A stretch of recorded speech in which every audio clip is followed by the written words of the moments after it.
Cashflow Diary Podcast, episode 475. Welcome to yet another exciting episode of the Cashflow Diary Podcast, the podcast that teaches you insider tips, tactics, and strategies for creating leverage streams of cash flow into your life. Learn from top-performing entrepreneurs, business owners, investors, and thought leaders from across the globe as they share their secrets to success. Like what you learn on this and other Cashflow Diary podcast episodes? Go to learninvestingnow.com and sign up to receive powerful tips and information that will help you succeed as an entrepreneur and investor. Now, here's your host, investor, entrepreneur, business owner, educator, speaker, author, and master facilitator of Robert Kiyosaki's cash flow game, Jay Massey. All right, ladies and gentlemen, welcome to another episode of the Cashflow Diary Podcast. I am your host, Jay Massey, and I'm glad that you are here today because here's the thing. When it comes down to it, there's a difference between, we'll say, book knowledge and experiential knowledge and going out there into the marketplace and actually deploying that knowledge so that you could turn a profit. Now, at the end of the day, I know that you're here because you want to grow your cash flow. You want to make it better. You want to make sure that you are on the cutting edge of everything that you could possibly do. And sometimes that requires us to look at subjects that we may not always consider or think about. And in this case, we're talking economics, innovation, the economy, capitalism, and all of those things. Now, even though I can't see you, by a show of hands, how many of you had economics?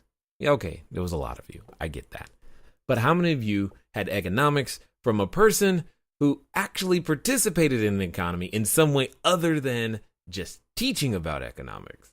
That's a completely different thing. And I think what's exciting today is we've got a person who's done exactly that.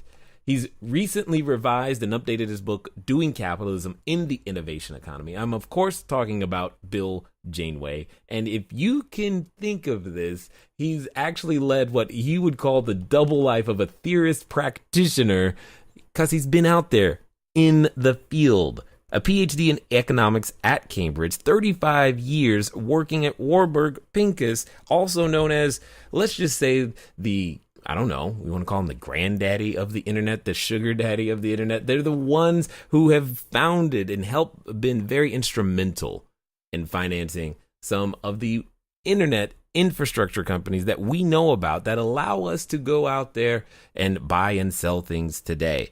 Then after doing that, retired, goes back to teach and helping entrepreneurs on how to think and how to understand and how to work in today's economy. Because at the end of the day, understanding the future is really important, but also understanding what's going on today can make all the difference. So I've said all this to say, we're going to learn a lot today. I hope you got your big girl and big boy pants on because we're going to have some fun.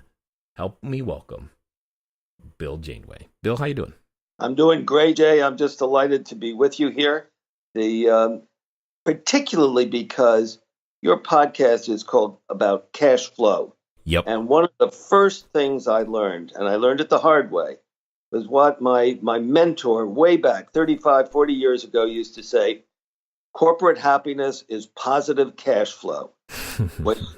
when you're paying your bills, because your customers are giving you more money than it costs to deliver them the product or the service that you're selling.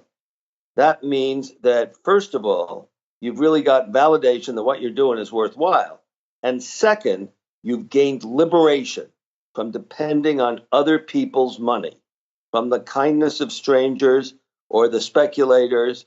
And that, I'm afraid, is what some of the most visible, exciting, thrilling companies out there like Uber and Tesla are going to have to learn. They're going to have to get to positive cash flow, just as you say to your audience.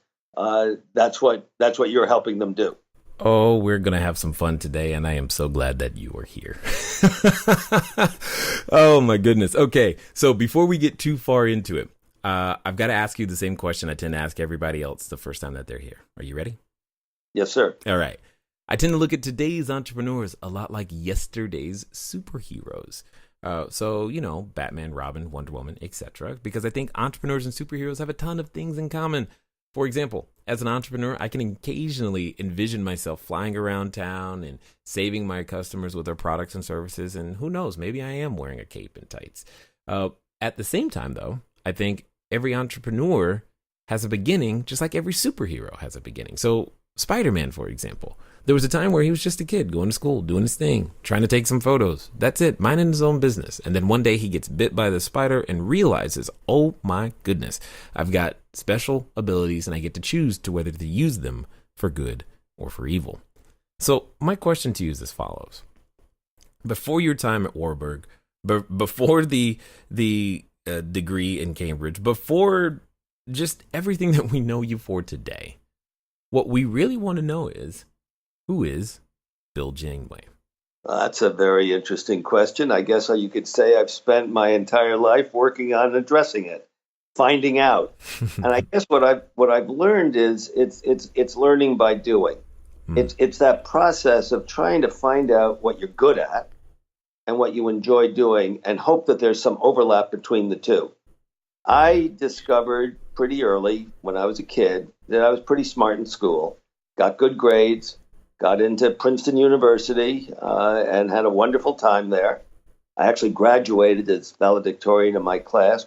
That was the great class of 1965 with Bill Bradley leading Princeton for the one and only time, the Final Four. A class to remember. Indeed, and then indeed. I got a Marshall Scholarship to Cambridge, and I just loved it there. I did a lot of work in trying to understand how the world had struggled in the 1920s and 30s and wound up with the Great Depression and on to World War II. But when I finished there, I was really frustrated because I didn't want to keep staying in the academic world. And so I kind of by accident, stumbled into the world of finance, but there I discovered something really interesting was going on, and that was the development of computers and networking them together and finding out what they were good for doing, what they were better at than people, but where people were still better than they were. And I got really immersed in that, and that's when I discovered that helping entrepreneurs, and I mean helping in multiple ways, helping them to build new businesses was something that I both really enjoyed, even though, as one of my closest colleagues and friends said, the only law of venture capital is that grief is a constant. Something's always going wrong. You always are getting that call at 2 a.m. But helping entrepreneurs, supporting them, but also providing some discipline, because, superheroes may be able to fly through the pages of the comic strip or the movies, but real entrepreneurs don't just need to have a dream and a vision. They need fuel, that's cash, on the one hand, and they need focus and, how shall I put it, something between a kind of big brother and a Dutch uncle, somebody who can, maybe we've seen some examples of this pretty recently in the unicorn founder universe of people who needed something sometimes a little, upside the head when they got way ahead of themselves and lost any sense of proportion or responsibility. So that kind of multiple role, I found, I kind of found myself there. And then when it came time, as Warburg Pincus was a great firm, and I made my contribution. It was time for me to step out of the way of the younger guys I'd helped train. Then the opportunity to go back and teach what I'd learned, first just in the classroom, and then through this book that you referred to, Doing Capitalism in the Innovation Economy, was a way of bringing to bear and sharing the lessons I'd learned about how the world gets transformed by technology, how the world we live in and work in gets transformed, and both how I learned it and what you need to know about it as we go forward. So I find this interesting. There's so many things that I want to just ask you, because again, I mentioned this earlier. There's so few people who teach economics who have actually participated in the ways that they start teaching. You have a lot of practical knowledge that it's almost like I feel like flying to one of your classes. I'm like, I mean, I'm not exactly wanting to go to school, but I think you would be fun to listen to, and I could learn a lot from, which suggests that there's a hole in a lot of entrepreneurs' knowledge just about how these things work, chief among them innovation and technology, but also just even venture capitalists and money, and what on earth are people looking at? Because you alluded to it, and now we're going to talk about it. I'm like, how can people value certain companies as what I'm like, you got to make, how come they get to have that valuation, but they don't make no money? That's the part I'm still completely flabbergasted by, and I don't understand. Well, you know what? I agree with you completely. But let me take a step or two to get to dealing with the unicorns, because I got to tell you, everything I learned the hard way. I learned by making mistakes, by working out how to fix them with the help of really good partners and colleagues and friends. So what I'm going to say now is not just off the top of my head. I really did learn that, first of all, when you're trying to build something new, when you're at the frontier, you got to try to construct hedges, ways of protecting yourself from what you cannot know in advance. And in particular, what I learned, and this gets right back to the title of your podcast, what I learned is that there's one way to protect yourself against what cannot be known in advance. And that is by having access to cash and enough control of the circumstances to use it constructively when bad things happen. Now, what that means, that feeds right into the driving goal for the entrepreneur and the venture capitalist who's backing them to get to positive cash flow. That's the source of secure ability to grow without the threat of getting caught by surprise from behind the backstage. And that's where that gets us to these unicorns. We're clearly in a world where two things have occurred over the last dozen years since the great internet .com bubble blew up, since the global financial crisis. The internet, the digital context, computing and networking has matured to the point where, first of all, the frictions that used to slow down and limit the growth of business have been radically reduced. The markets that can be addressed by Facebook, by Google, are just so enormously greater than we ever knew before. Mm-hmm. So that's what creates the possibility of these new digital companies, these superstar companies that grow at enormous pace, consuming enormous amounts of cash till they get to the promised land, as indeed Google and Facebook did. But you've got another factor, and I think this is what's motivating the enormous flow of cash into these companies that are burning that cash as fast as they can. And that's that since 2008, since the global financial crisis froze the world, we've had interest rates, we've had safe investments yielding so little return, effectively zero to negative, that it's pushed the big institutional investors to taking more risk in the hope of getting more return. There is no example in history. Anybody who looks at my book will see that I'm a real student of history, of economic history, financial history, technology history. There is no example of companies being valued at premium valuations like an Uber or an Airbnb when they're still private, and when you buy their stock, you can't sell it. So we've got an unusual, and I must say, I think, unsustainable set of circumstances. Enormous potential market and growth, zero alternative, safe, real return, driving this unicorn bubble, which I do believe is vulnerable as interest rates start rising, and they are rising in the US now ahead of the rest of the world. As those interest rates start rising, if I were, and I'm not, directly involved with any of the super new digital unicorns, I would be beating on the management team, providing my support to the entrepreneurs. Give me a plan to get to positive cash flow fast. Yeah. That's the message. Well, and it's just amazing to me that it's kind of okay that they're not already. You know, that public sentiment would be in that fashion. Now, Jay, Yeah. you can see the pressure building. You know, if Sure. you read about Uber right now, for example, in the newspaper this morning, article that Uber may kill the $500 million a year that it's spending for its driverless car. Because the time horizon on that is so long distant, the challenges, both the technical and the regulatory and the legal challenges are so huge.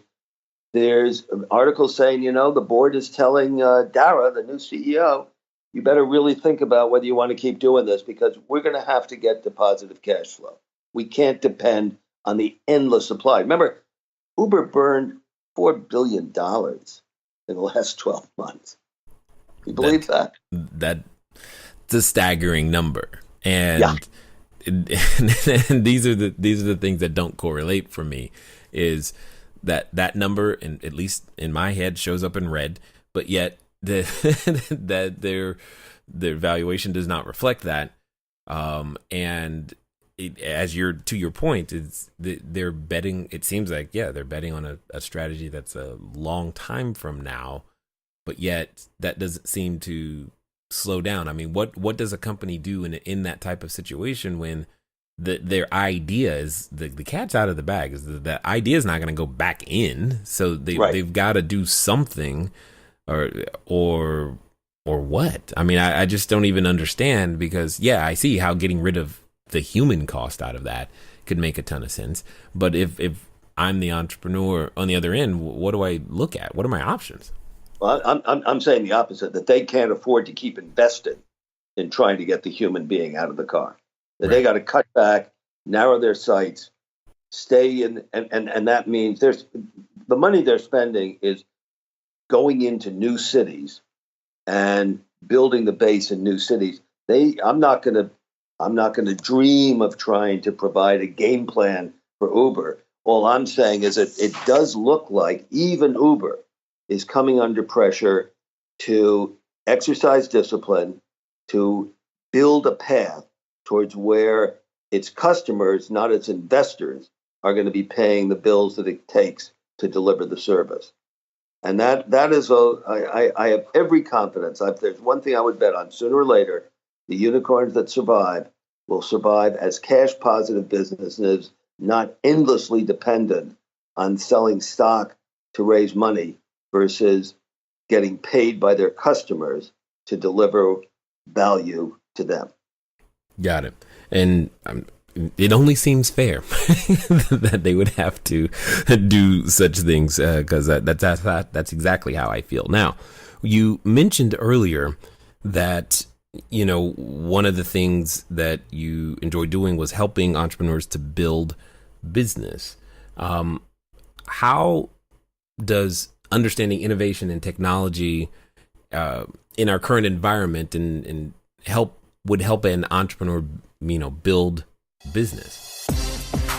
Hello there, entrepreneur. This is Jay Massey.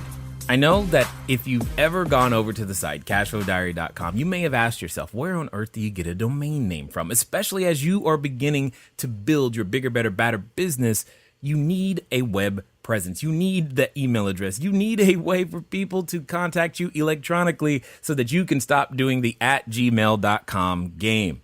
Well, the good folks over at GoDaddy have definitely supplied us with every domain that we have ever used. So what I want you to do is I want you to go over to trygodaddy.com/CashFlowDiary. Again, that's trygodaddy.com/CashFlowDiary, because it's a quick way for you to get set up to capture your domain name the exact way that you want it. They got easy search functions, and most importantly for you is that you'll be up and running today. As I said, once you get started, stay started. Don't let small little obstacles of how to get your own domain name going stop you. So again, go to trygodaddy.com/CashFlowDiary, and let's get back to the rest of the story. Well, first, the technology is one part of it, and the technology is increasingly accessible. The big cloud companies, and I'm now talking about sort of digital businesses. I'm not talking about a flower shop or a barber shop, a restaurant. I don't know anything more about them than I do than any other customer does. But if you're talking about building a business on a technology base, the first thing is, as I say, that the access to technology has become much, much cheaper. Open source software, that's free. Mm-hmm. Access to, you don't have to buy your own computers anymore. You rent them from Amazon or Microsoft or Google. That's called the cloud. So you can scale your business using the resources, data storage, data processing, as you grow your business incrementally. You don't have to spend a lot of money up front. That's the good news. But now here's the flip side. The flip side is that back in the good old days, up until about 2000, software companies in particular had a unique advantage because it had become standard practice that you could sell a license, a non-exclusive license, to use your software as a customer. You could sell that for an upfront payment, a large payment, which came with an ongoing stream of maintenance payments so that the new company could keep the software running as the world evolved. What that meant was that the customers were financing the growth of these new software companies. But then we had a big shift, and now it's called software as a service.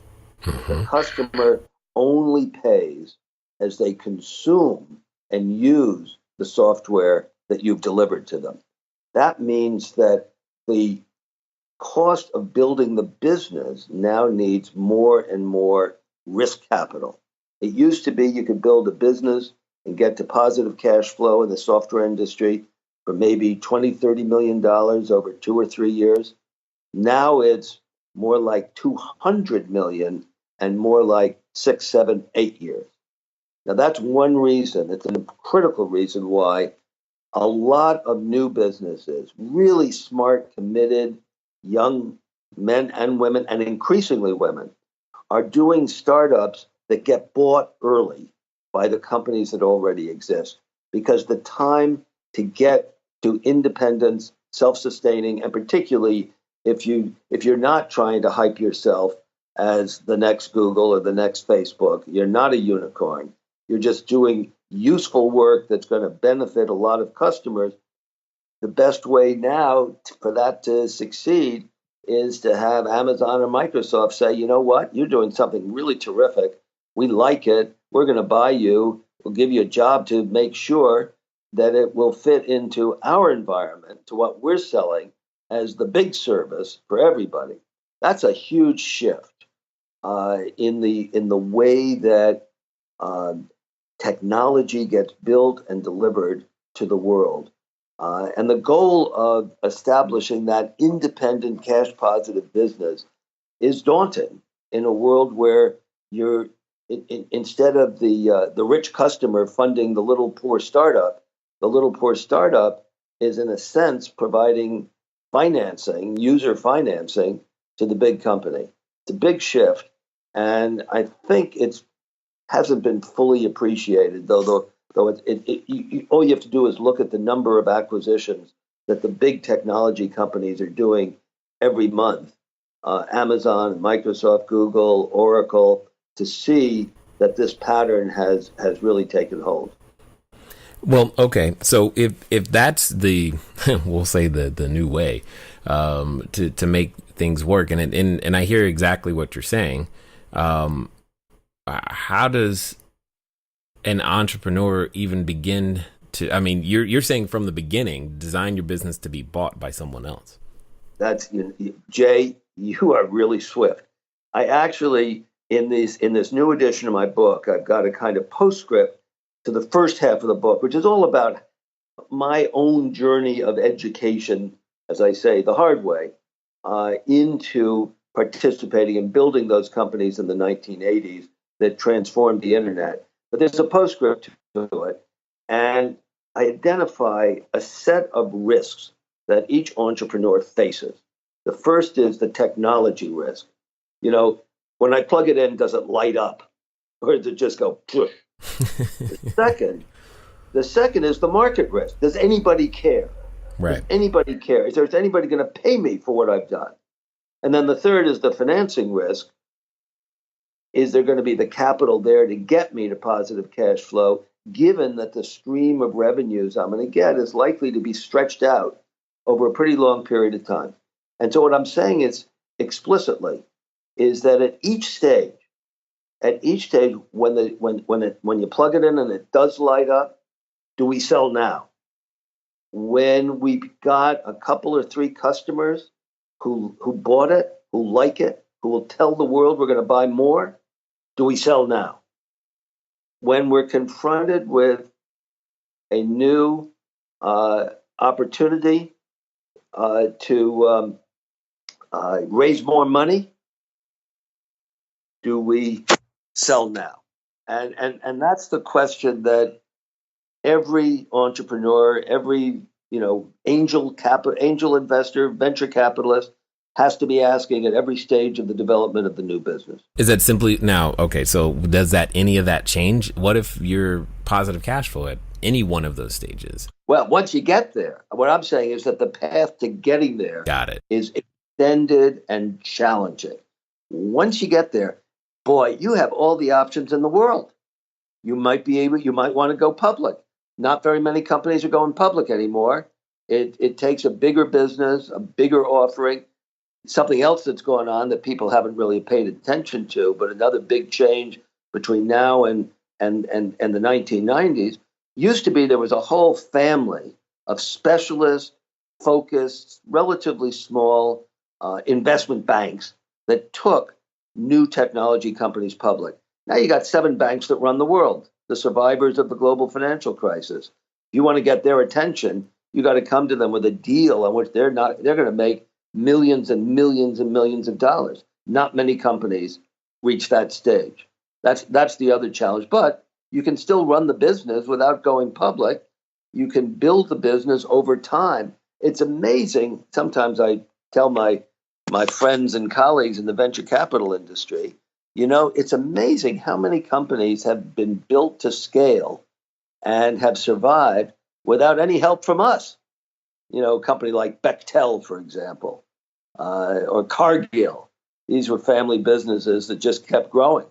So there is a future out there, but the main thing is you have choices. You're not forced into an immediate sale or a merger or downsizing once you get to that positive cash flow, happy country. So in your experience, is there a way to shortcut that path to positive cash flow? Well, there can be. There can be some. They typically come with a cost. For example, sometimes you've got a big customer, a really important company that is your customer, and they're beginning to be dependent on you. And they say, "Well, look, we'll do a special deal. We will agree that we're going to only use your stuff, but we want to own some of your company." Now, that sounds good. That sounds great, except right. Except what's the except? First, there are a bunch of them. The first one is you, the entrepreneur, and your financial backer have only one interest, and that is the growth in the value of what you're doing. But the big company has all sorts of different interests. And if they decide that maybe they're not as independent, or maybe what you're doing sounds so really good that maybe they ought to start doing it themselves, even if you have a patent, even if there's a contract. Well, you can have a lot of fun as a small growing company suing your biggest customer for violating your intellectual property. So that's one. Second is, well, the day comes when you realize that you're kind of peaking out. You can see the end of the runway. And now it really is time to sell. But now you can't have an open auction because your big customer, which owns a piece of you, is already there. And who's going to try to bid against them? They know more than any outside company could know. And they've already got a seat at the table inside the wall.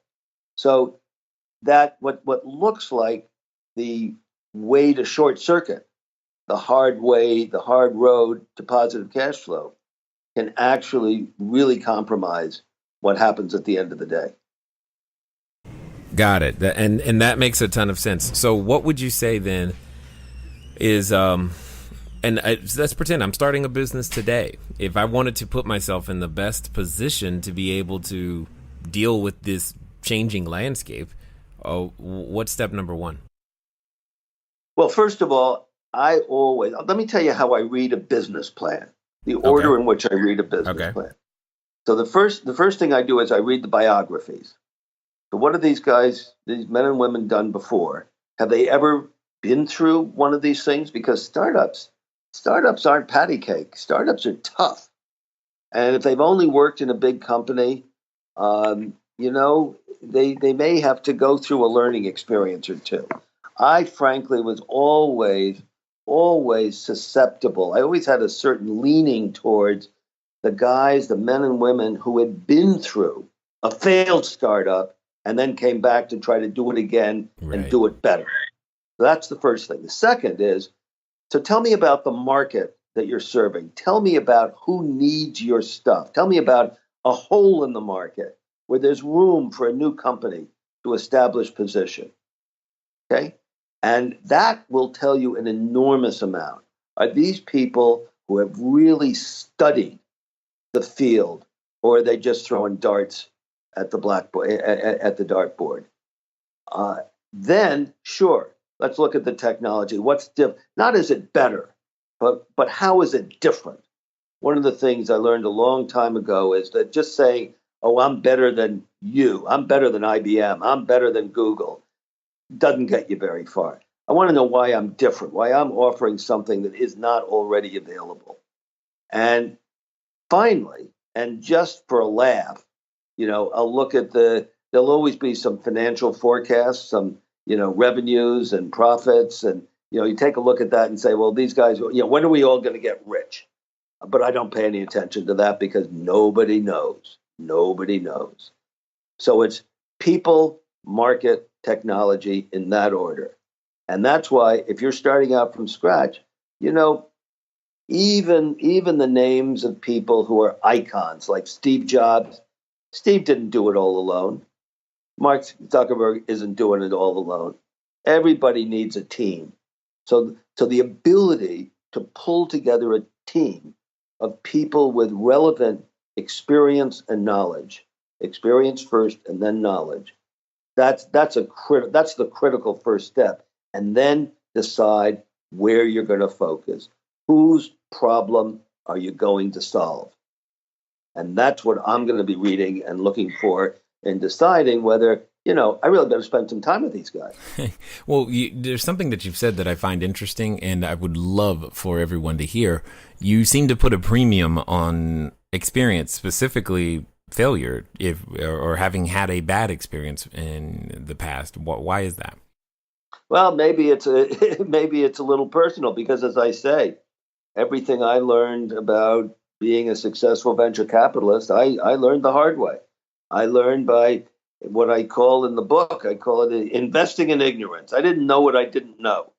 And in one or two particular cases, what looked like a great investment, great idea, great market opportunity, almost turned into an absolute catastrophic, complete write-off. And it was almost by a combination of good luck and good timing that we managed to turn situations that had gotten out of control back on track and wound up with a good outcome. So, maybe it's arrogant to say I kind of think I'm pretty smart, but boy, in this world of venturesome business at the frontier of technology, learning the hard way, learning by doing is, I just put an enormous weight on that. Sure, there are occasionally, first time guys who start out and it all goes straight to the moon, and we know who those are. But those are the 1 in 10 million of all the ones who start out to do that. Try to reduce those odds a little bit. I'd rather, if I'm an investor, I'd rather not to have to, discover that it really is Bill Gates or Steve Jobs that I'm backing. I'd rather have a little more evidence that they've learned some things along the way too. Totally understood. And by the way, let's remember that Steve Jobs, he had a great first run, but he really, he brought in this fellow John Scully and pushed him out of the company. He had a complete failure in his next computer company. It was called Next. Yeah, I remember. And by the time he came back to Apple, he had really had some learning the hard way, learning by doing the hard way. Then the Apple that is the greatest company, maybe in the history of capitalism, took off. But the first version got pretty far, but it didn't become the Apple that we know today. Right. Totally understood. Now, for those that have listened this far and would like to find out more either about what you're doing or even pick up a copy of the book, what's going to be the best way for them to catch up with you? Oh, the best way. Hey, this is the world of the internet. Go to my website, www.billjaneway.com. You'll see all about the book, Doing Capitalism and the Innovation Economy. And you'll see some of the writings and also where I've been talking and speaking, because I'm traveling around this country and around Europe as well, looking for opportunities to have this kind of conversation, which frankly, Jay, I have to tell you, has been for me a great conversation. That's good to hear. I'm glad to definitely hear that for sure. Now, before we end here, I've got another question for you that I would love to get your perspective on. Let's pretend for a second that someone listening, even though they've heard everything that you've said, they've gotten excited that, you know what, they're going to still go throw their hat in the ring. They're standing in front of what I like to often call the superhero outfit store. They're going to become an entrepreneur. They're going to make it happen, right? Now, like I know, that when we get to those moments of decisions, oftentimes we have a companion, and that companion comes in the form of a voice. And that voice often says things like, Are you sure? Did you not hear everything Bill just said? I mean, come on, it's not going to be easy. And for some people, they're even related to that voice. So my question to you is as follows. Let's pretend that they are going to do what you say, and they're going to do so in the next 24 to 48 hours. What would you suggest that they do? Well, you've already, kind of heard it before. Understand the market you're addressing, but do everything you can as early as possible to line up your fallback insurance policy, the cash that you need to buy the time to fix things when something goes wrong along the way.